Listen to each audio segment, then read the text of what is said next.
Le CF Montréal affronte Atlanta United pour ouvrir la saison 2025 de son calendrier. Vous le savez, le CF Montréal va entamer la saison sur la route et le coup d'envoi de la saison 2025 de la MLS est imminent. Les regards se tournent vers le Mercedes-Benz Stadium où le CF Montréal va affronter samedi Atlanta United. Ce match d'ouverture promet d'être riche en émotions, surtout après l'élimination de Montréal par Atlanta lors des barrages de la saison dernière. Les deux équipes ont profité de l'entre-saison pour renforcer leurs effectifs, annonçant une confrontation qui sera palpitante pour débuter la saison 2025.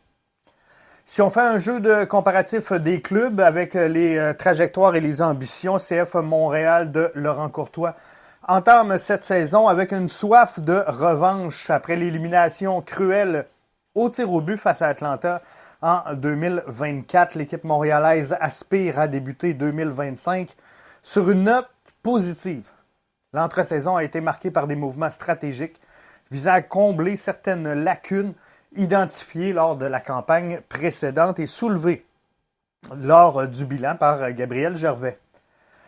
De son côté, Atlanta United, sous la gouverne de Ronnie Deila, a également connu une saison 2024 en demi-teinte, terminant 9e dans l'Est, avec Valentino qui était derrière le banc, mais atteignant les demi-finales des séries éliminatoires. Déterminé à retrouver les sommets, le club georgien a investi massivement pour renforcer son attaque et solidifier son effectif.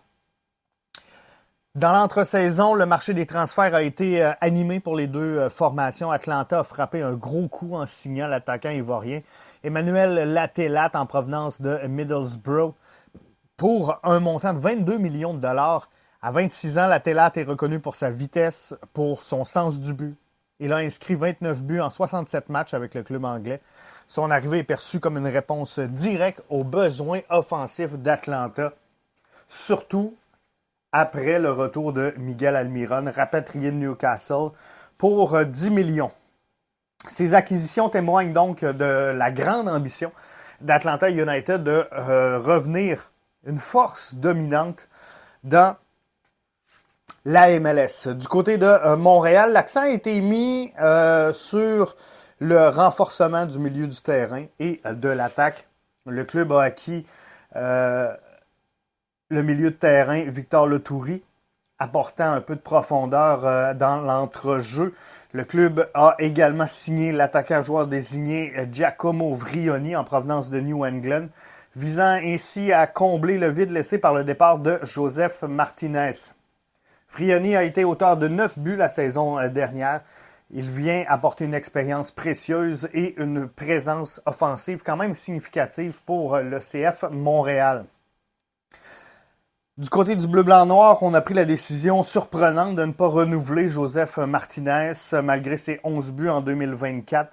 Malgré son titre de joueur le plus utile, le Vénézuélien est désormais agent libre et a signé donc avec San José.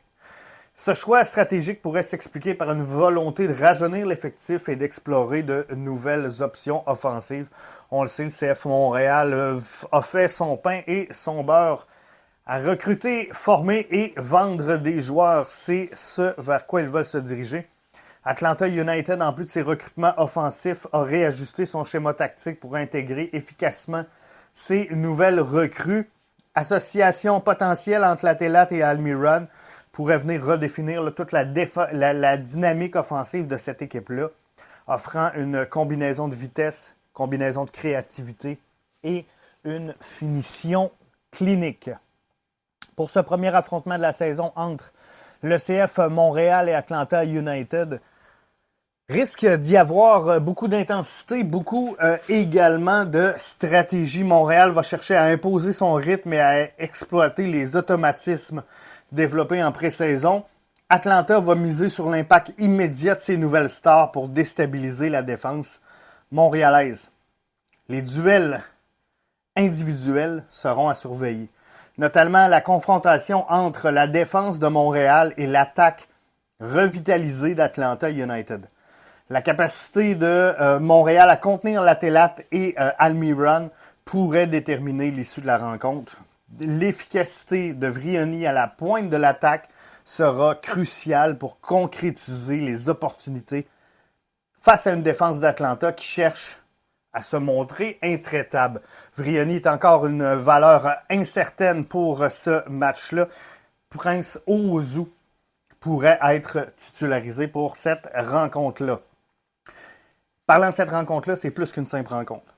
Le match d'ouverture entre le CF Montréal et Atlanta United est bien plus qu'un duel de début de saison. C'est un test majeur pour deux équipes aux ambitions certes différentes, mais renouvelées et désireuses de marquer les esprits dès le premier coup de sifflet, dès le kick-off de la saison 2025. Les ajustements tactiques, les nouvelles recrues, la soif de revanche de Montréal contre son bourreau de la saison passée ajoute une couche supplémentaire de dramaturgie dans cette confrontation. Les amateurs de soccer peuvent s'attendre à un spectacle de haut niveau où chaque action pourrait basculer le cours du match et potentiellement donner le ton pour le reste de la saison. Hey, visitez bbnsoccer.com. Ça commence à s'alimenter dans les groupes de discussion. Aujourd'hui, on se pose la question, gang. Est-ce que le Stade Saputo est réellement une forteresse? Et est-ce que si on met tous les groupes de supporters ensemble plutôt qu'en opposition, on va être encore plus intimidant? Venez dans les groupes.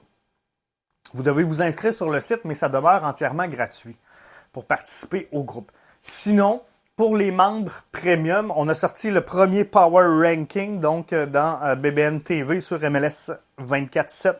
Vous aurez le premier Power Ranking de la saison. Et l'Ultime Pool BBN, c'est maintenant en ligne. La saison débute ce samedi. Dimanche, tous les clubs auront joué. Venez faire votre formation. Vous allez voir sous le formulaire l'attribution des points qu'on vous donne. Il va y avoir un classement. Ça va être super le fun. Ça va être super sympathique. On va triper. Il va y avoir un nouveau formulaire à toutes les semaines. Là-dessus, bonne semaine.